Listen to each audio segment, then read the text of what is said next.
आसाराम के साथ साथ उसका बेटा भी उम्र कैद की सजा जेल में काट रहा है। उस पर भी यही इल्जाम है।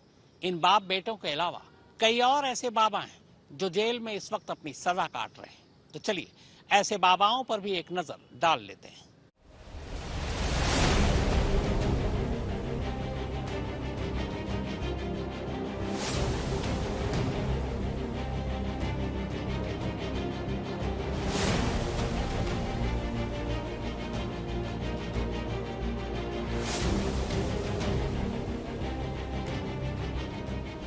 पाखंड की दुकान सजाकर मासूमों की आबरू से खेलने वाले आसाराम का हिसाब तो हो गया।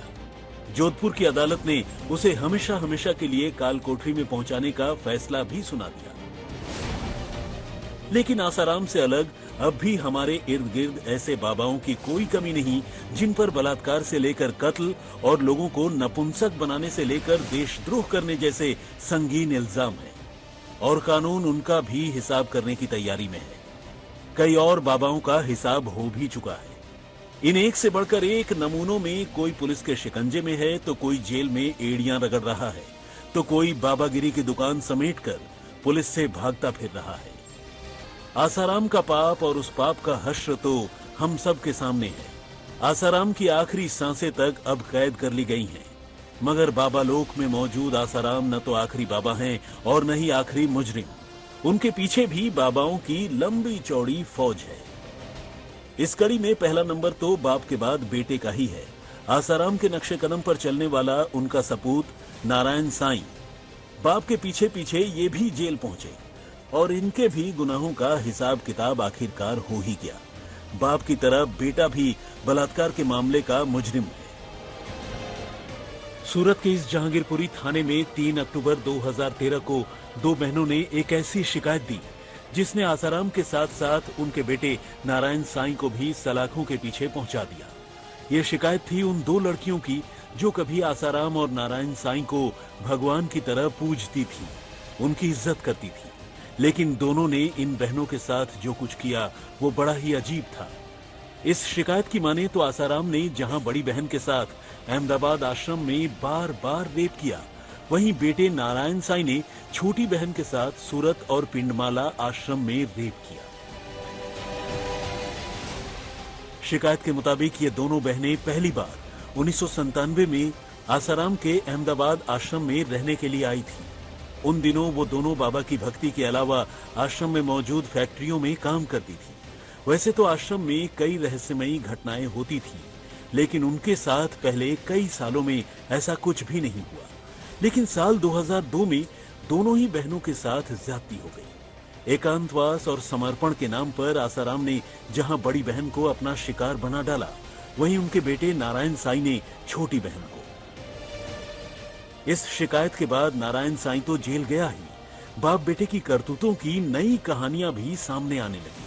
और तो और तफ्तीश में नारायण साईं पर अपने ही साधकों और भक्तों के साथ ग्रुप सेक्स करने जैसा अजीब और घिनौना इल्जाम तक लगा।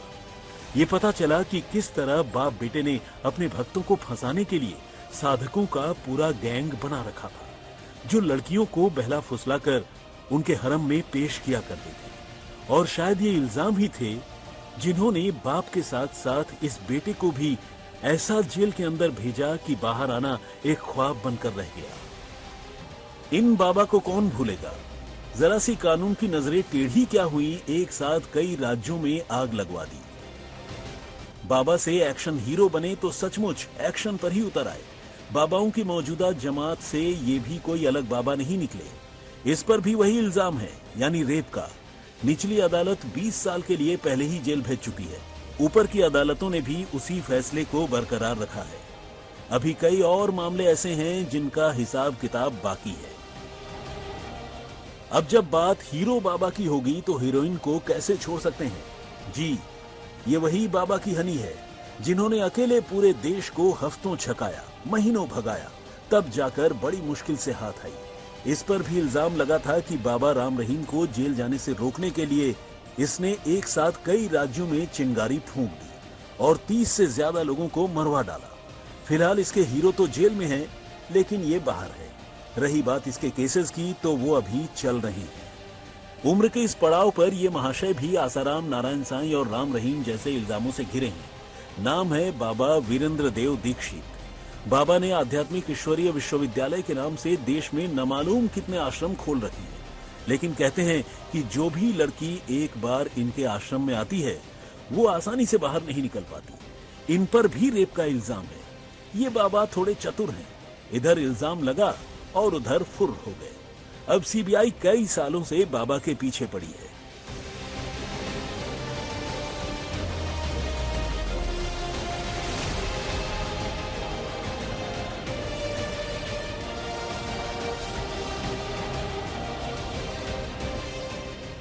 ये हैं फलाहारी महाराज। नाम पर मत जाइएगा, गलतफहमी हो सकती है।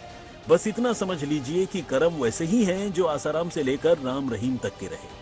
बलात्कार के इल्जाम में अपने ये बाबा भी फिलहाल जेल में बंद हैं।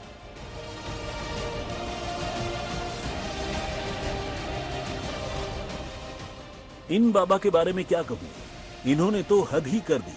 मुराद और औलाद दो ऐसे अस्त्रों का इस्तेमाल किया कि न जाने कितनों की आबरू चली गई।